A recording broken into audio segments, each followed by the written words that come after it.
ይሁን። እንደምን ከረማችሁ? የጌታ ስም የተመሰገነ ይሁን።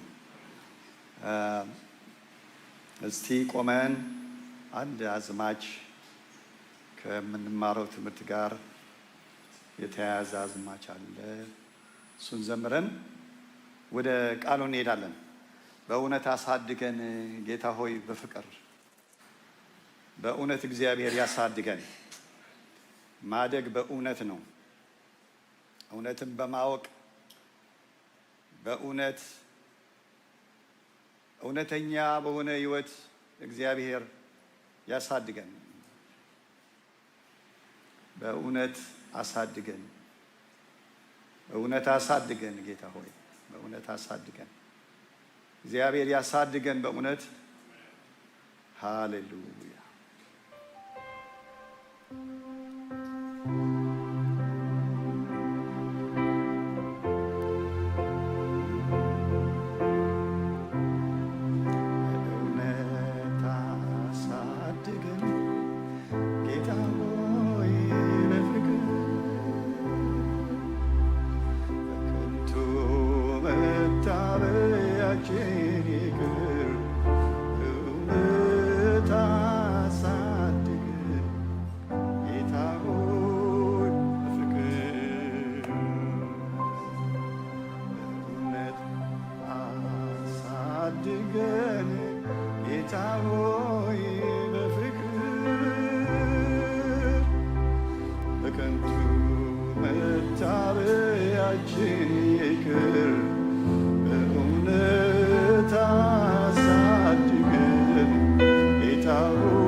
አሳድገን እግዚአብሔር ሆይ፣ ካደግንስ በእውነት እንደግ ጌታ ሆይ፣ እውነትን በማወቅ እውነትን በማድረግ ጌታ ሆይ፣ እውነተኛ በመሆን እንደ ጌታችን እንደ አዳኛችን እንደ ኢየሱስ እውነት ሆነን ለእውነት ኖረን ለእውነት ምስክር ሆነን እግዚአብሔር ሆይ እንድናድግ ጌታ ሆይ በእውነት አሳድገን። ቃልን ባርክልን በኢየሱስ ክርስቶስ ስም አሜን። ለእግዚአብሔር ይሁን፣ ክብር ለአምላካችን ይሁን። ባለፈው ሳምንት እውነትና እምነት በሚል ርዕስ ጀምረን ነበረ። እውነትና እምነት መነሻ ጥቅሳችን የነበረው ዮሐንስ ወንጌል ላይ ጲላጦስ የጠየቀው ጥያቄ እውነት ምንድን ነው? እውነት ምንድን ነው በሚል ነው የጀመርነው እና ከዛ ተነስተን እውነት አሁን ባለው በምድር ውስጥ ኃይሉን በያዘ ሚዲያውን በያዘ ወንበሩን በያዘ የሚተረክ የሚነገር ብቻ ሆኖ እንዳለ እውነት እየጠፋች እንደሆነ ስንነጋገር ነበር። እውነት ማለት እውነታ ፋክት ወይም ሪያሊቲ ሀቅ የሆነ እውነታ የሆነ ከእውነት ጋራ መስማማት እንደሆነ ከሀቁ ጋራ ከተጨባጭ ሁኔታ ጋራ መስማማት እንደሆነ ተነጋግረናል። እውነት ግምት አይደለም፣ ፐርስፔክቲቭ አይደለም፣ የሰው ግምት አይደለም። እውነት ሰው አይሰራትም። በሰው ስሜት፣ በሰው ተሞክሮ፣ በሰው አመለካከት ላይ የተመሰረተ አይደለም። እምነት ሰብጀክቲቭ አይደለም። ሁሉ ሰው እንደወደደ የሚያደርገው አይደለም። ለአንዱ ሌላ ለአንዱ ሌላ አይደለም። እውነት አንድ ናት፣ ለሁሉም እኩል ናት፣ ለሁሉም አንድ ናት ብለን ተናግረናል። እውነት ኦብጀክቲቭ ናት፣ የምትጨበጥ ናት፣ ሀቅ ናት፣ በማስረጃ የምትረጋገጥ ናት ብለን ተናግረናል። ነገር ግን በዘንድሮ ዓለም ትሩዚነስ የሚባል እውነትነት ያለው እውነት የነካካው በሚል ስንነጋገር ነበር። እውነትነት ያለው ነገር ግን እውነት ያልሆነ እውነት ያለበት ትንሽ እውነት ያለበት ብዙ ግን ውሸት የሆነ ነገር እየበዛ እንደመጣ ተነጋግረናል።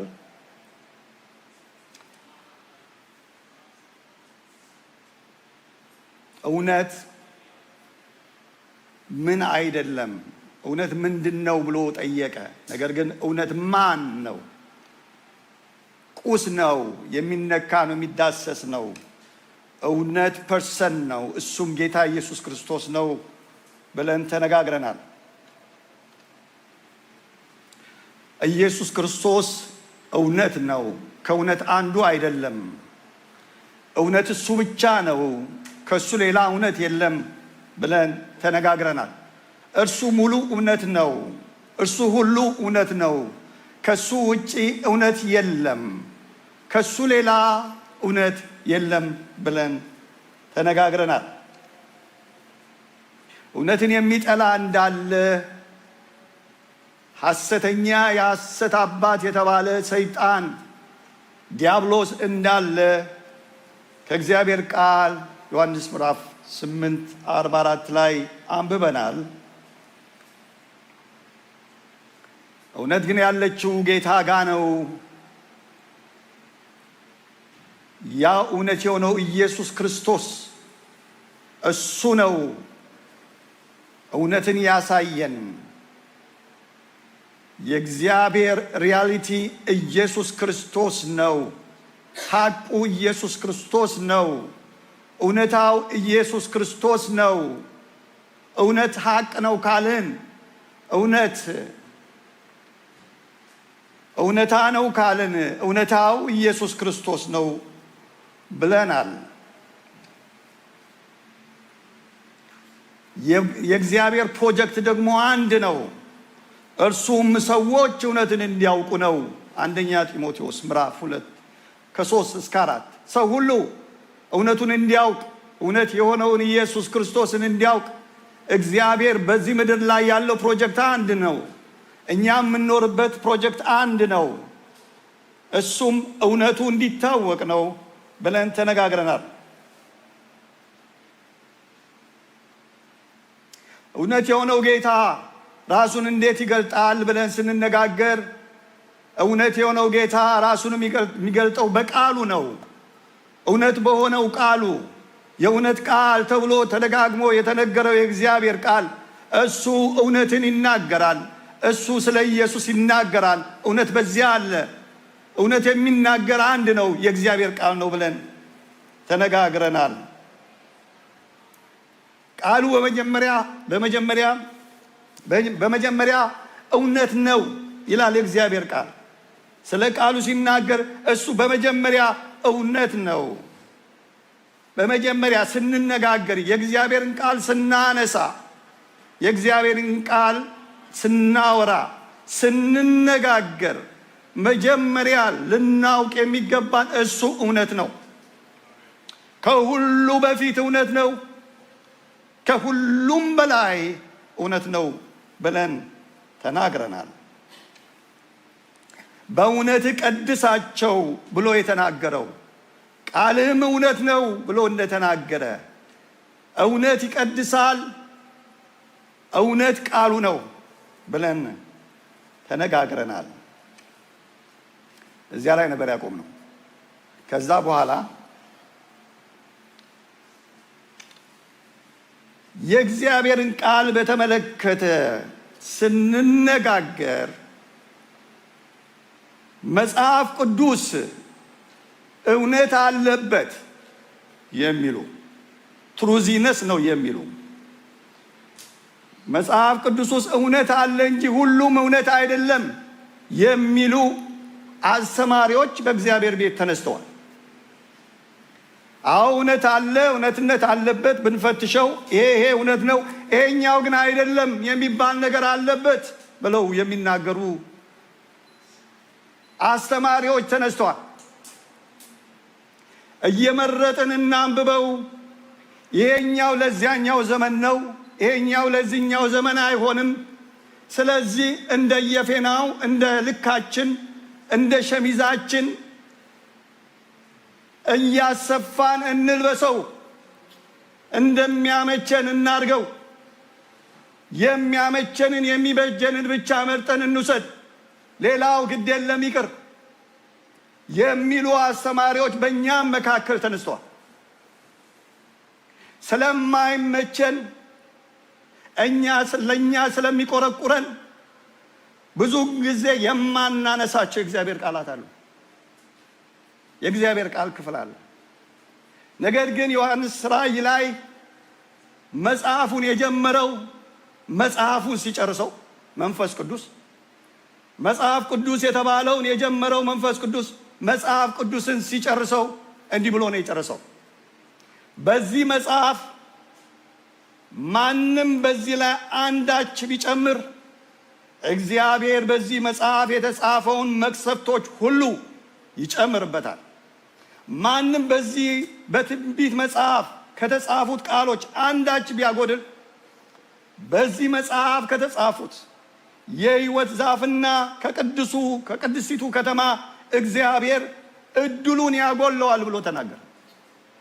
ማንም ሊጨምረው ማንም ሊቀንሰው የማይችል የእግዚአብሔር ቃል የማይሻሻል የማይፈተን ቼክ የማይደረግ ነገር ግን ሰውን ሁሉ ፍጥረትን ሁሉ በዚህ ያለነውን ሰው የሆነው እኛ ማናቃቸውን ፍጥረታት ሁሉ የሚመዝን ምድርን አጽንቶ ያቆመ የምናቃቸውን በዓለም ላይ አሉ ከዓለም ውጭ አሉ ተብሎ የሚነገሩትን ሁሉ በመስመራቸው ደግፎ ያቆመ የእግዚአብሔር ቃል ነው።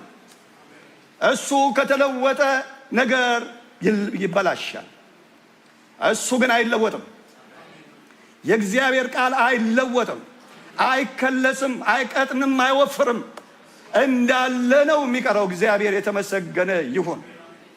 ስለዚህ የእግዚአብሔር ቃልን እንደፈለግነው አንተረጉመው፣ እንደፈለግነው እየመረጥን የምንወስደው እንደ ግሮሰሪ የምንፈልገውን መርጠን የምንወጣበት አይደለም። በሞኝነት የእግዚአብሔርን ቃል እንዲከፍታችሁ ታውቃላችሁ።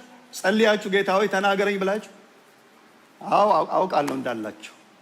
አንዳንድ ጊዜ እንደዛ ጸልዬ የእግዚአብሔርን ቃል ስከፍት እግዚአብሔር ይናገረኛል።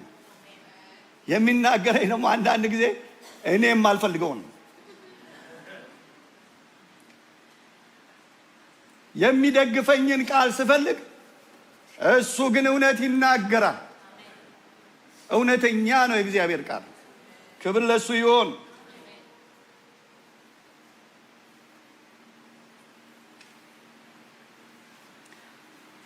ከዛ በኋላ ደግሞ ሁለተኛ እግዚአብሔር የእግዚአብሔር ልጅ ኢየሱስ ክርስቶስ እውነት የሆነው የእግዚአብሔር ልጅ ኢየሱስ ራሱን የሚገልጠው በመንፈስ ቅዱስ ነው። የእውነት መንፈስ የተባለ ሁሉም መንፈስ የእውነት መንፈስ አይባልም። ብዙ አይነት መናፍስት አሉ፣ መጽሐፍ ቅዱስ ይናገራል። ነገር ግን እውነት የሆነው መንፈስ የእግዚአብሔር መንፈስ ነው። ለምንድነው የእውነት መንፈስ የተባለው? እርሱ እውነትን ይናገራል። እውነትን ይናገራል። ዮሐንስ 16:13 ግን እርሱ የእውነት መንፈስ በመጣ ጊዜ ወደ እውነት ሁሉ ይመራችኋል፣ የሚሰማውን ሁሉ ይናገራል እንጂ ከራሱ አይናገርም፣ የሚመጣውንም ይናገራል ብሎ ተናገረ። የእውነት መንፈስ የሆነ የጌታችን የኢየሱስ ክርስቶስ መንፈስ ነው። እውነት የሆነውን ኢየሱስ ክርስቶስን ይገልጣል፣ ወደ እውነት ይወስዳል፣ ወደ እውነት ይመራችኋል ሲል ወደ እግዚአብሔር ነው የሚመራን። ብርሃንና እውነትን ላክ፣ እነሆ ባሪያን ይምሩ ብሎ ለመነ ዳዊት። ወደ እግዚአብሔር እንድንገሰግስ የሚያደርገን የሚወስደን የእግዚአብሔር መንፈስ ነው። ይህ የእውነት መንፈስ የተባለው የእግዚአብሔር መንፈስ። በምድር ላይ ምንም ነገር የለንም። በእውነት በምድር ላይ ሀብትና ወርቅ አይደለም እግዚአብሔር የተወለን። ኢየሱስ ክርስቶስ ብርና ወርቅን አይደለም የተወለን። ኢየሱስ ጌታ ያወረሰን የሰጠን የአባትነት መንፈሱ የልጅነት መንፈስ ነው። እግዚአብሔር የተመሰገነ ይሁን። የመንፈስ ቅዱስን ተቀበለን፣ መንፈስ ቅዱስን ሰጠን። ዮሐንስ 14:17 ላይ እርሱ ዓለም ዓለም የሚያየውና የማያውቀው ስለሆነ ሊቀበለው የማይችለው ነው።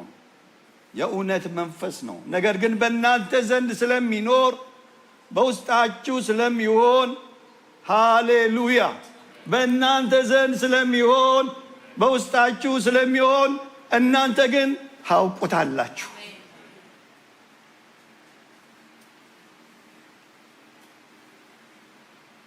በእኛ ዘንድ ለሚኖር ለመንፈስ ቅዱስ ክብር ይሁን። ያ መንፈስ ይናገራል፣ ያ መንፈስ ይመክራል፣ ያ መንፈስ ይገስጻል፣ ያ መንፈስ ይመራል። ድምፅ አለው፣ ለሚሰማው ድምፅ አለው። በጎቼ ድምፄን ይሰማሉ ሲል በስጋ በነበረ ጊዜ የሚያሰማውን ድምፅ አይደለም። ዛሬ በመንፈስ ቅዱስ ለእያንዳንዳችን የሚናገረው ድምፅ አለው። ጌታ የተመሰገነ ይሁን። ጌታ ድምፅ አለው። ድምፅ ይሰማኝ፣ ድምፅ ይሰማኝ ለኔ ብሎ ዘመረ። ብስራት የሚባለው የኔ ታላቅ ወንድም ነው ይሄን መዝሙር የጻፈው። እግዚአብሔር ይባርከው። ብዙውን ጊዜ ድምፁ የማይሰማ ድምፅ ይሰማኝ ብሎ ዘመረ። ድምፅ ይሰማኝ፣ ድምፁ ይሰማን። እግዚአብሔር ድምፁን ያሰማን። ብዙ ድምፅ ይሰማል፣ ብዙ ድምፅ አለ። እግዚአብሔር ግን ድምፁን ያሰማን። ኢየሱስ ክርስቶስ በጎቼ የኔ የሆኑ በጎቼ መለያቸው ይሄ ነው አለ። መለያቸው ድምፄን ይሰማሉ አለ። ሌሎቹ አይሰሙም። የኔ የሆኑት ግን ገና ድምፄን ሳነሳ ይከተሉኛል አለ። እግዚአብሔር የተመሰገነ ይሁን። መንፈስ ቅዱስ የእግዚአብሔር ድምፅ አለው፣ ይናገራል። ስለዚህ ነው መንፈስ ቅዱስ ሲናገረን እሺ ማለት አለበት። በሕይወት መንገድ ላይ ብዙ ዘመን የተጓዝን በጥቂቱም የተጓዝን ሰዎች ያየነው ነገር አለ። የእግዚአብሔር መንፈስ እምቢ ብለን የንባቸውን መንገዶች ሁሉ ሪግሬት አድርገናል፣ ዋጋ አስከፍለውናል። ስለዚህ ነው ዛሬ ድምፁን ብትሰሙ ልባችሁን እልከኛ አታድርጉ ይላል። እልከኛ አትሁኑ፣ እምቢ አትበሉ፣ ለመንፈሱ እሺ በሉ። ባይገባችሁም እሺ በሉ፣ ቢገባችሁም እሺ በሉ። ስለተመቻችሁ አይደለም፣ የፈለጋችሁት ስለሆነ አይደለም። እሺ በሉ። እግዚአብሔር እሺ እንድንል የእሽታ መንፈስን በላያችን ላይ ያፍስ። ኤፌሶን ምዕራፍ 4:30 ላይ ለቤዛ ቀን የታተማችሁበትን መንፈስ ቅዱስ አታሳዝኑ ይላል። በእናንተ ዘንድ የሚኖረውን መንፈስ ቅዱስን አታሳዝኑ። በአንድ ቤት ውስጥ ሁለት ሰዎች አንዱ በአንዱ አዝኖ ሲኖር እንዴት ያስቸግራል! እንዴት ያስቸግራል! ባልና ሚስት አንዱ በአንዱ አዝኖ ሲኖር እንዴት ኦክወርድ ነው። ሌላ ቦታ ቢሆን ሰውየው ቤቱ ይሄዳል፣ ያኛውን ቤቱ ነው የሚገባው። ነገር ግን አብሮን የሚኖረውን መንፈስ ቅዱስን አናሳዝን። እሱን አናሳዝን። እሱ ነው ያለን።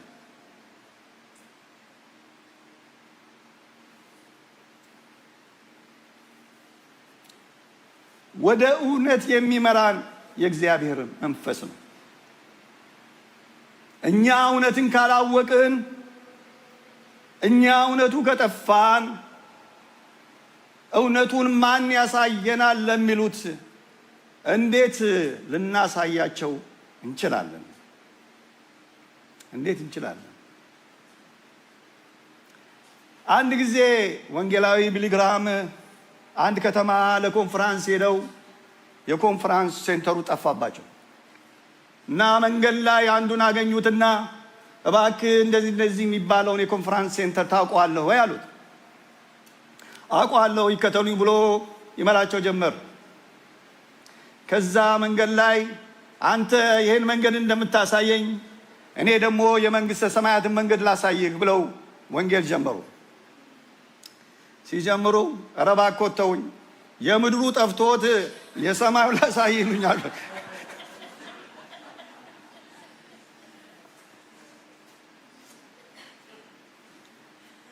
ወደ ቁም ነገሩ ስንመለስ ወደ እውነት ይመራችኋል። አድራሻው እውነት ነው። መንፈስ ቅዱስ ከመራ ወደ እውነት ነው የሚመራው ብሎ ጌታ የተናገረው። ያ መንፈስ ከኛ ጋር ካልሆነ፣ እሱን ካልሰማን አድራሻችን ምን ይሆን? ወዴት ነው መድረሻችን? ወዴት ነው ደስቲኒያችን?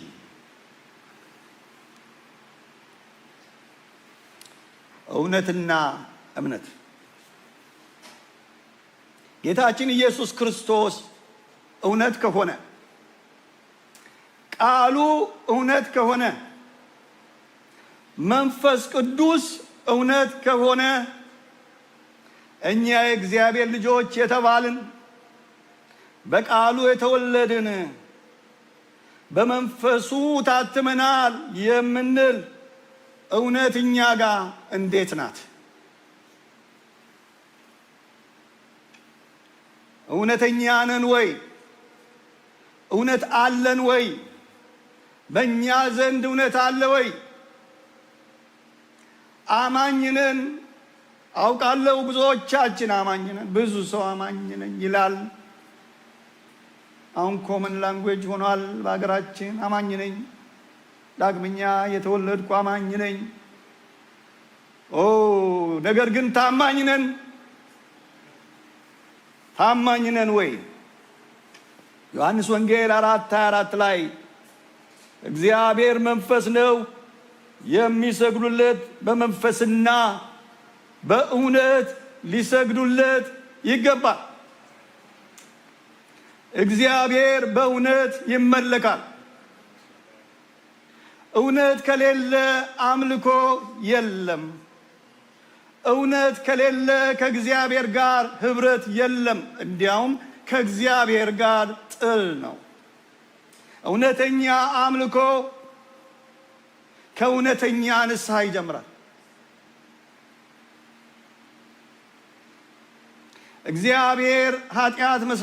እግዚአብሔር አምላክ ኃጢአት መስራታችን አስደንቆት አያውቅም። ኃጢአት መስራታችን እግዚአብሔርን አስደንቆት አያውቅም፣ ቢያሳዝነው። ነገር ግን የሚያስደንቀው ነገር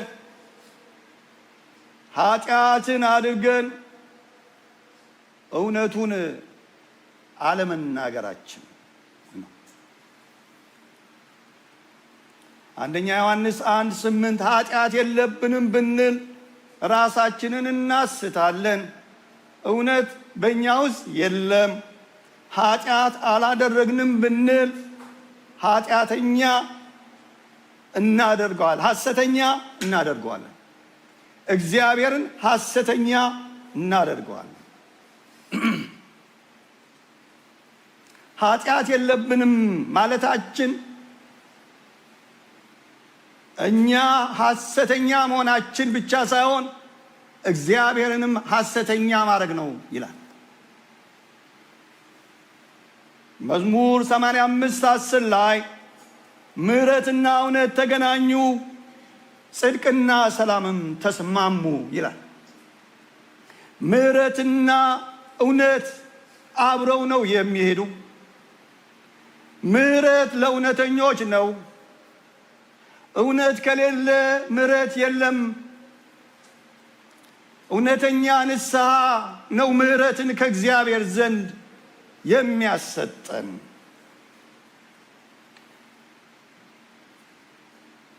ኤርምያስ 3:11 ላይ እግዚአብሔር እንዲህ አለኝ፣ ከአታላይቱ ይሁዳ ይልቅ ከዳተኛይቱ እስራኤል ጸደቀች። ከአታላይዋ ይሁዳ ይልቅ፣ ይሁዳ እግዚአብሔርን አመልካለሁ የምትል ቤተ መቅደሱ እስካሁን ያለ ነገር ግን ከሰኞ እስከ ከእሁድ ጀምረው እስከ ዓርብ ድረስ በየመስገጃዎች ላይ በኮረብታዎች ላይ መስገጃዎችን ሰርተው የሚያጥኑ የባዕድ አማልክትን የሚያመልኩ ነገር ግን እሁድ መጥተው እግዚአብሔር አምላካችን ነው የሚሉ የይሁዳ ሰዎች ከናንተ ይልቅ ጭራሹን እኔን ጥለው የሄዱት የእስራኤል ሰዎች ይሻሉኛል፣ እነዛ 10 ትውልድ ብሎ እግዚአብሔር ተናገረ። ግብዝነት ከክህደት የከፋ ነው። ግብዝነት ከክህደት የከፋ ነው። ግብዝነት ከክህደት የከፋ ነው። ክህደት ለራስ ነው። ግብዝነት ግን ስቶ ማሳት ነው። መሳት ብቻ አይደለም፣ ስቶ ማሳት ነው። እግዚአብሔር ግብዝነትን ይጠላል። ኢየሱስ ክርስቶስ የኃጢአተኞች ወዳጅ ተብሏል። ነገር ግን በተለይ በማቴዎስ ወንጌል ብዙውን ጊዜ ያጠፋው ግብዞችን ሲቃወም ነው። ግብዝነትን እንደነሱ አትሁኑ እያለ ደግሞ የነገረን። እውነተኛ ንስሐ ያስፈልገናል። እያንዳንዳችን በእግዚአብሔር ፊት ትልቁ አምልኮ እውነተኛ መሆን ነው። እግዚአብሔር ማስተዋልን ይስጠን። በእግዚአብሔር ፊት ትልቁ አምልኮ እውነተኛ መሆን ነው።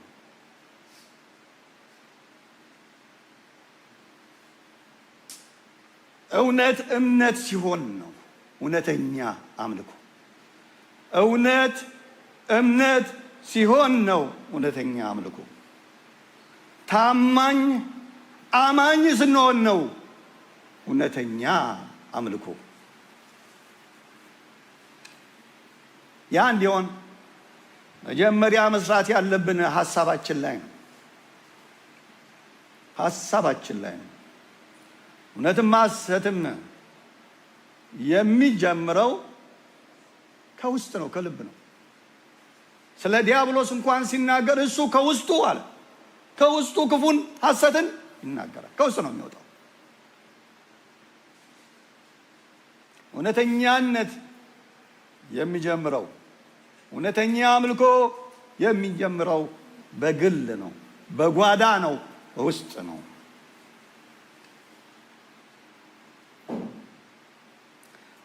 ሰው በእውነት አርነት የሚወጣው የሚፈወሰው መጀመሪያ የሚፈወሰው ማንነቱ ነው። ከውስጥ ነው ወደ ውጪ የሚወጣው። ኤፌሶን 6:14-15 ወገባችሁን በእውነት ታጠቁ ይላል። ወገባችሁ እጅ ቢጠነክር እግር ቢጠነክር ጡንቻ ብናወጣ እና ሰውነታችን ሁሉ ድልድል ቢል ወገብ ከተያዘ አለቀ አለቀ። የቆምነው በወገብ ነው። ለመራመድ ለመስራት እጅም እግርም እያለ ወገብ ከተያዘ ቆመ ነገር። ወገባችሁን በእውነት ታጠቁ ይላል እግዚአብሔር ቃል።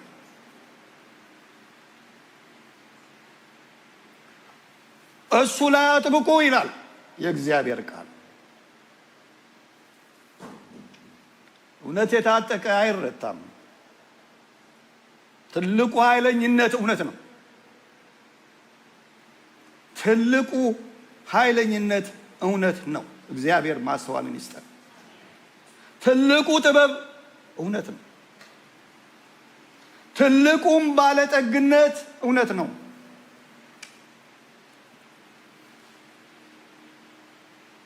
ሐሳብ ላይ ካልተሰራ ንግግርም ድርጊትም ይስታል።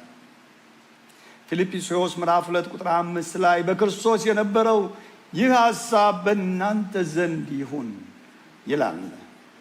ሐሳብ ምንድን ነው? ሐሳቡ እውነት ነው። እውነትን መናገር ማቴዎስ 5:37 አዲሱ ትርጉም እንደዚህ ይላል። ተባረክ።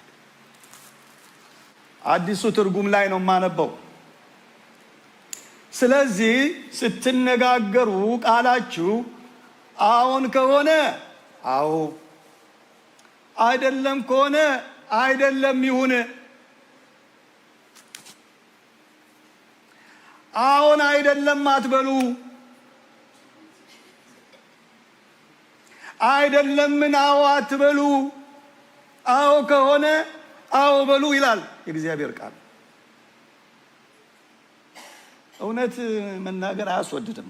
በተለይ በ21ኛው ዘመን እንደምታውቁት አሁን ስም ወጥቶልናል። ሄተርስ ነው የምንባለው አይደለም? ስም ወጥቶልናል። ለምን? ይህን የፈናፍንቶቹን ትምህርት ስለምንቃወም እነሱ ሄተርስ ነው የሚሉ። ባለፈው ጀርመን ከተማ ውስጥ አንዱን ነጭ ወንጌል ሊሰብክለት ሲጠጋ በጣም ተቆጥቶ፣ እነሱ ብዙ ጊዜ ፖላይት ናቸው ይመስሉኛል፣ እና ዞር በል ከዚህ ዩ አር ሄተርስ አለ። በጣም ጮሆ አልገባኝም። ምንድን ነው? ስለ ክርስቶስ ነው የምንናገረው፣ ስለ ፍቅር ነው። ለካ ሄተርስ ሆነናል። እውነት ስለተናገርን ሄተርስ ሆነናል።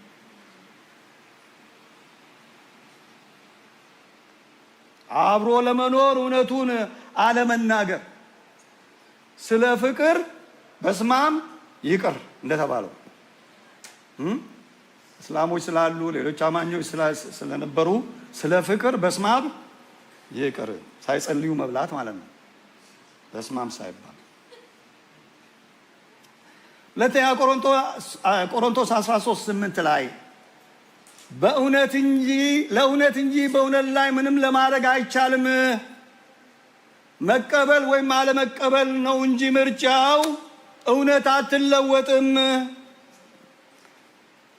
እኛ ብንቀበላትም እውነት ያው ነች፣ ራሷን አትቀይርም።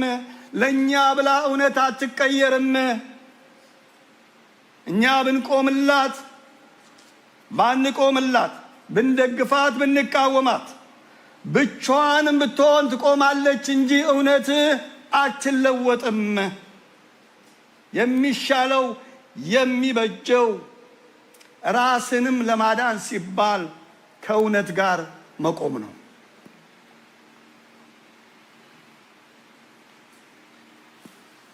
ከእውነት ጋር ለመቆም እውነትን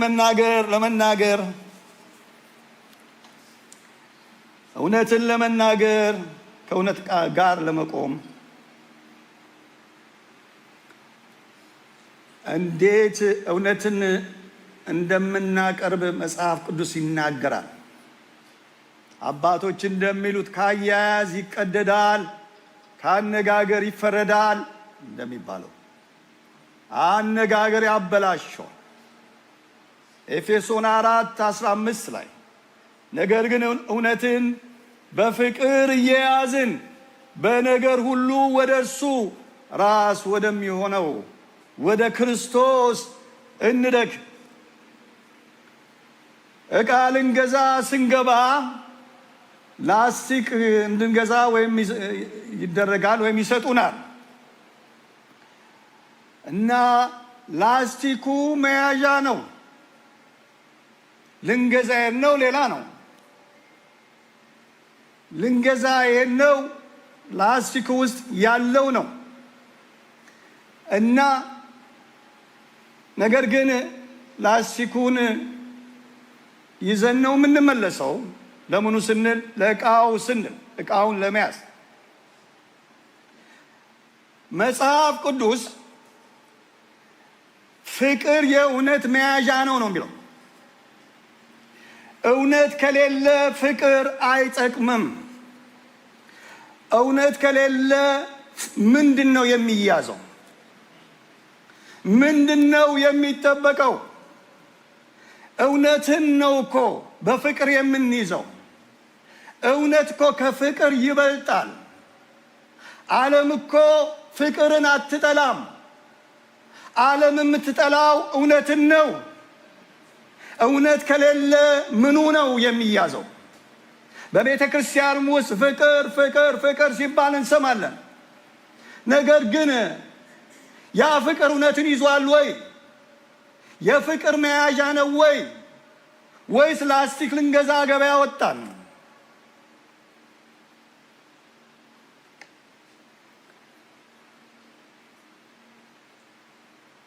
እውነት ከፍቅር ይበልጣል። እውነት ከፍቅር ይበልጣል።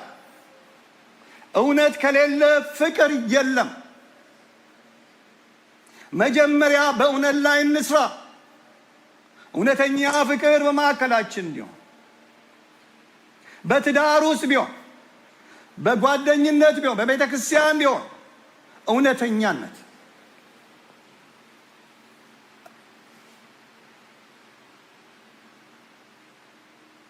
ነገር ግን እውነት ያለ ፍቅር ይበተናል። ያለ ፍቅር ይበተናል።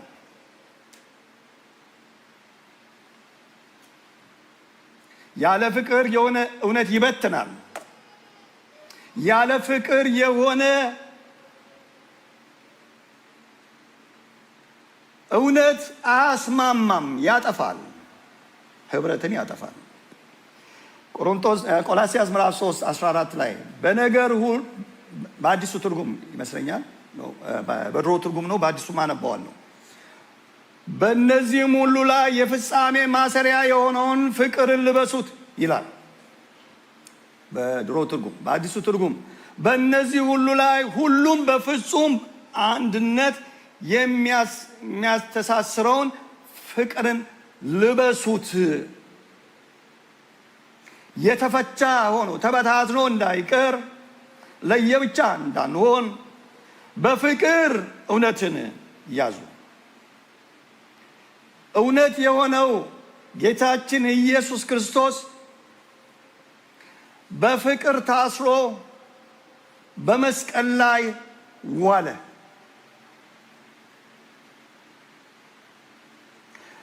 ሲዋሽበት፣ ክፉ ሲነገርበት፣ ክፉ ሲደረግበት የእግዚአብሔር ልጅ ሆኖ ሳለ በእውነት ሊፈርድ ሲችል ነገር ግን ፍቅር ያዘው። ምስማሩ አይደለም የያዘው፣ ፍቅር ነው የያዘው። ናውረድ ሲሉት ያልወረደው። አባቴ ብዙ 12 እጥፍ የሆኑ መላእክትን ሊሰድ እኮ ይችላል ብፈልግ፣ እነዚህን ሁሉ ሊያጠፋ ይችላል አለ። ሰይፍን የሚያነሱ በሰይፍ ይጠፋሉ ብሎ ተናገረ። እሱ ግን በፍቅር ራሱን ሰጠ። እውነትን በፍቅር ሰጠን። እግዚአብሔር የተመሰገነ ይሁን። እውነትን መኖር እውነት የምናምነው ብቻ ሳይሆን የምንከተለውና የምንኖረው የኑሮ ዘይቤ ነው። የየቀኑ ነገር ነው። በየቀኑ ቻሌንጅ የምንደረግበት ነገር ነው። በየቀኑ የምንፈተንበት ነገር ነው። በየቀኑ ፌስ የምናደርገው እውነትና ሐሰትን ነው። ስለዚህ ነው ሐዋርያት ቀኑን ሙሉ ስለ አንተ እንገደላለን ያሉት። ራሳችንን ስጋችንን በመስቀሉ ላይ እንጸርቀዋለን እንደ ኢየሱስ ለእውነት በፍቅር። እግዚአብሔር የተመሰገነ ይሁን። ሶስተኛ ዮሐንስ 1:4 ላይ ልጆቼ በእውነት እንዲሄዱ ከመስማት ይልቅ የሚበልጥ ደስታ የለኝም አለ ዮሐንስ ሲናገር። በሽምግልና ዘመኑ ወሬ ሰማ። በዚህ ቦታ ያሉ ወገኖች በእውነት ነው የሚራመዱት፣ በእውነት ነው የሚኖሩት፣ እውነት ነው የሚነጋገሩት፣ ፍቅራቸው እውነት ነው፣ ግብዝነት በእነሱ ዘንድ የለም ሲባል ሰማ። ከዚህ የበለጠ ደስታ ምን አለኝ ብሎ ተናገረ። በእውነት መመላለስ፣ በእውነት ለእውነት መኖር፣ ለእውነት መስራት ዲዩቲ ሲሆን እውነት ስራችን ሲሆን፣ በተለይ በእግዚአብሔር ቤት ያለን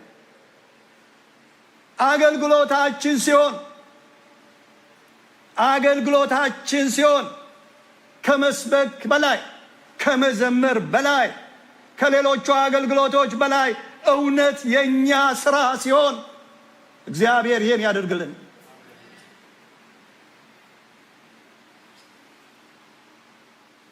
ለእውነት መትጋት ትልቁ አገልግሎት ነው።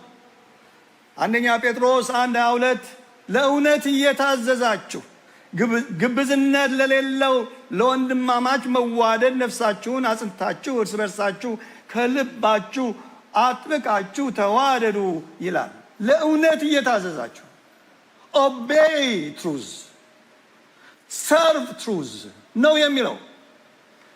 እውነትን አገልግሉ ነው የሚለው እግዚአብሔር ቃል። እውነትን አገልግሉ። አገልግሎታችሁ እውነት ይሁን። ይሄ አይደለም አሁን የማደርገው አይደለም። እውነት ነው አገልግሎት። ለእውነት መስራት ነው አገልግሎት። ለእውነት መታዘዝ ነው አገልግሎት። እውነትን እሺ ማለት እሺ ማስባል እውነትን ለእውነት ባሪያ መሆን ነው እውነተኛ አገልግሎት። እውነተኛና ትልቁ መንፈሳዊነት ትልቁ መንፈሳዊነት እውነተኝነት ነው። ትልቁ መንፈሳዊነት እውነተኝነት ነው። አንደኛ ዮሐንስ 2:6 በእሱ እኖራለሁ የሚል እርሱ እንደተመላለሰ ራሱ ደግሞ ሊመላለስ ይገባዋል ይላል። እንዴት ነው ጌታ የተመላለሰው? በእውነት ለእውነት ነው የኖረው፣ ለእውነት ነው የሞተው። እውነተኛ ትልቁ መንፈሳዊነት እውነተኛነት ነው። ትልቁ አገልግሎት እውነተኛነት ነው። እግዚአብሔር ይርዳን። እሱ በእውነት እንደተመላለሰ፣ ለእውነት እንደቆመ፣ ለእውነት እንደሞተ እንዲሁ እውነት የመኖራችን ምክንያት ሊሆን ይገባዋል። እግዚአብሔር ለእኔ ይህን ያድርግልኝ፣ ለምናገረው ለእናንተም ያድርግላችሁ። የመኖራችን ምክንያት the purpose of our living በምድር ላይ የምንኖርበት ምክንያት እውነት ሊሆን ይገባል። ጲላጦስ ሲጠይቀው ጌታ እንዲህ ብሎ መለሰ፣ እኔ ለእውነት ልመሰክር ስለዚህ ተወልጃለሁ አለ ጌታ። ስለዚህ ወደዚህ ዓለም መጥቻለሁ አለ የናዝሬቱ ኢየሱስ። በስጋ የተወለድኩት አምላክ፣ ስጋ የሆንኩት አምላክ ሆኜ ሳለ ከክብሬ የወረድኩት የባሪያ መልክ የለበስኩት ለእውነት ነው አለ ጌታ። ለእውነት ተወልጃለሁ፣ ለእውነት ወደዚህ ዓለም መጥቻለሁ። ለእውነት መኖር መንፈሳዊነት ነው። ሕይወታችን ጤናማ ለመሆኑ መመዘኛው እውነት ነው፣ እውነተኛነት ነው። ሰው በሕይወቱ ሲደክም እውነት ይከብደዋል፣ ደግሞ ውሸት ይቀናዋል። በሕይወታችን ስንደክም እንደዛ ነው የሚሆነው። በሕይወታችን ስንደክም እውነት ይከብዳል። እውነት መናገር ትንቅንቅ እዚህ ጋር ያንቀናል።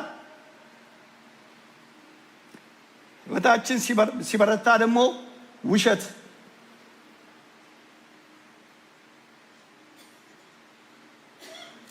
እንጸየፈዋለን። እውነት ይቀናናል፣ ውሸት ይከብደናል። እንበረታለን። ይሄን ከተናገርኩ በኋላ እንበረታለን። ከበረታን በእውነት እንበርታ።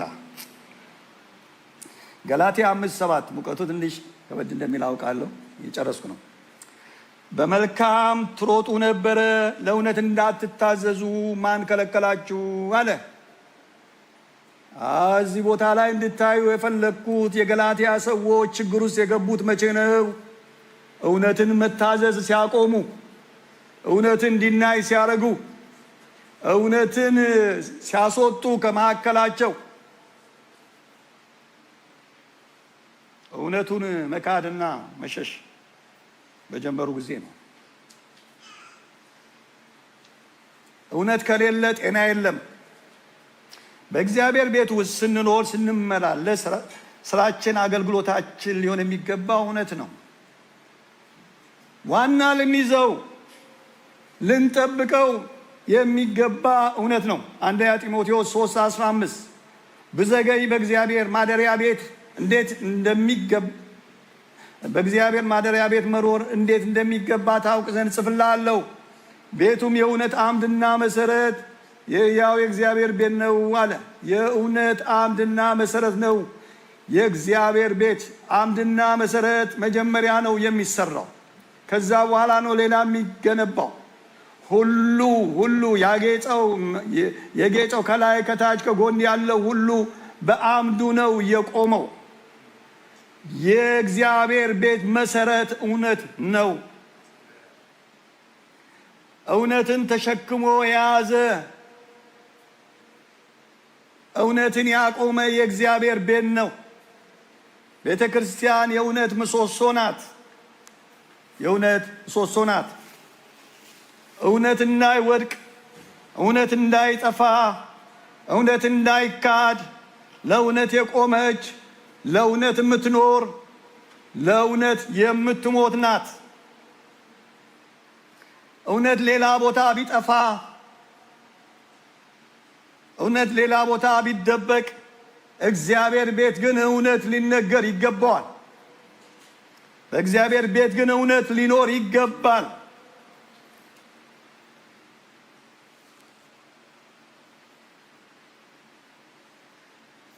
እውነት የሚመከርባት፣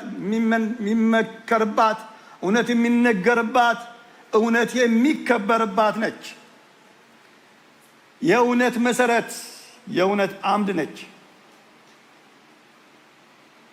እውነተኛ አምላክን የሚያመልኩ፣ የእውነት ቃልን የሚያደምጡ፣ የእውነት መንፈስ የሚመራቸው እውነተኞች ሰዎች ያሉባት የእውነት አምድ የሆነችው ቤተ ክርስቲያን ነች። ቤተ ክርስቲያን የእውነት ምስክር ናት። የእውነት ኤግዚቢት ናት። የእውነት ሰርቶ ማሳያ ናት። አሁን ግን እንደዚህ ነው ወይ?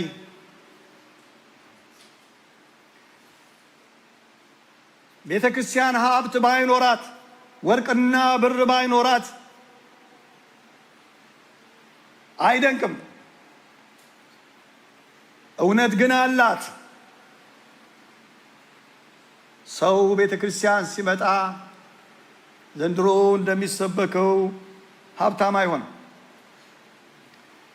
ቤተ ክርስቲያን ስለመጣ ችግሩ ሁሉ ከላዩ ላይ ይገፈፋል ብለን አንሰብክም። አንድ ነገር ግን እርግጠኛ ሆነን የምንናገረው እውነተኛ ቤተ ክርስቲያን ከሆነች ቤተ ክርስቲያን የመጣ ሰው ሁሉ እውነቱ ይነገረዋል፣ እውነቱን ያውቃል።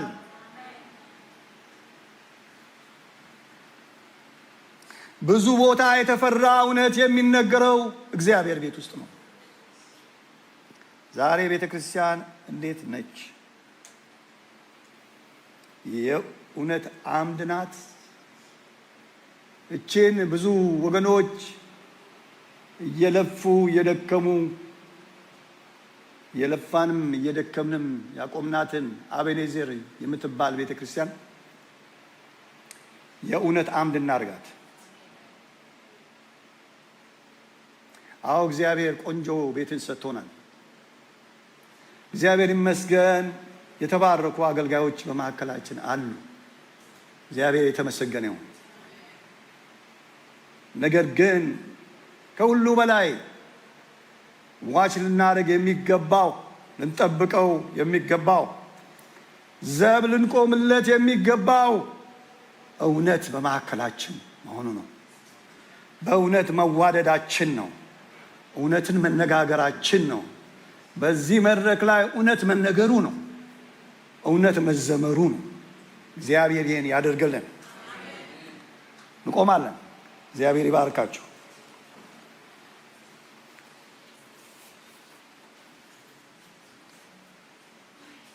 እኔ ይባርካችሁ ራሴንም ጨምሬ ነው፣ ግን